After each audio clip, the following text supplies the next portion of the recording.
Dans une vidéo précédente, nous avons optimisé une base de données WordPress, et dans cette vidéo, je vous montre comment éviter les surcharges.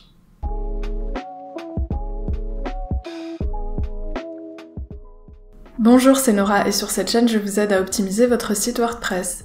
Aujourd'hui, nous allons limiter le nombre de révisions de pages et d'articles dans WordPress. Je vous montre tout de suite comment faire.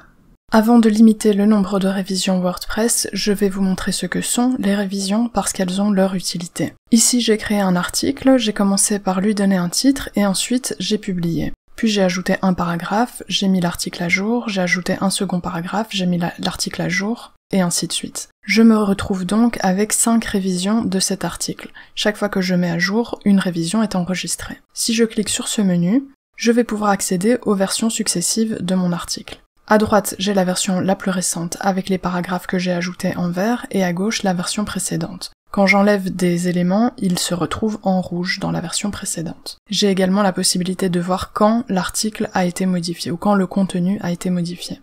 Avec cette barre de navigation, je peux aussi naviguer entre les différentes révisions et voir l'évolution de mon contenu. Je peux également rétablir une révision et c'est évidemment ça qui est le plus intéressant. Donc en cas d'erreur ou en cas de nécessité de revenir à une version antérieure, c'est toujours possible de le faire grâce aux révisions. Le problème des révisions, c'est qu'elles ne sont pas limitées par défaut dans WordPress et elles s'accumulent pour tous vos articles et toutes vos pages dans la base de données. Donc pour éviter de surcharger la base de données, c'est intéressant de les limiter.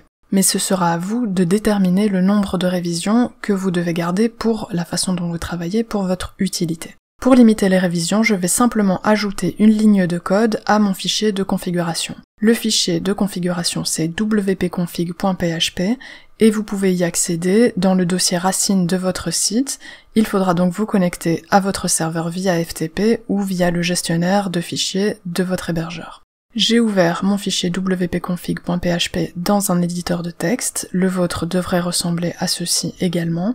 Et vers le bas, juste avant ce commentaire, je vais ajouter ma ligne de code pour limiter les révisions. Ce commentaire demande de ne pas modifier tout ce qui est en dessous, donc ce code-ci ne doit absolument pas être modifié. Le code que je vais ajouter, vous pouvez le trouver dans mon article.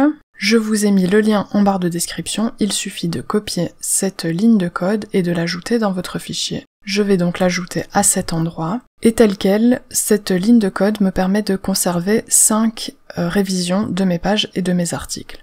Vous pouvez modifier ce nombre pour le nombre qui vous convient. Si vous souhaitez ne pas conserver de révision du tout, vous pouvez le changer par 0 ou par le mot-clé false. Pour ce tutoriel, je vais garder 2 révisions et je vais sauvegarder mon fichier. Je reviens à mon article, je retourne donc à l'éditeur, et ici je vais supprimer un paragraphe, je vais mettre mon article à jour, et si je reviens dans le menu article, je n'ai plus que 2 révisions. Donc mes révisions ont bien été limitées dans WordPress. J'espère que ce tutoriel vous a été utile et que vous pourrez améliorer la vitesse de votre site. Si c'est le cas, n'hésitez pas à liker cette vidéo et à vous abonner. Vous pouvez me poser vos questions en commentaire et je vous dis à bientôt.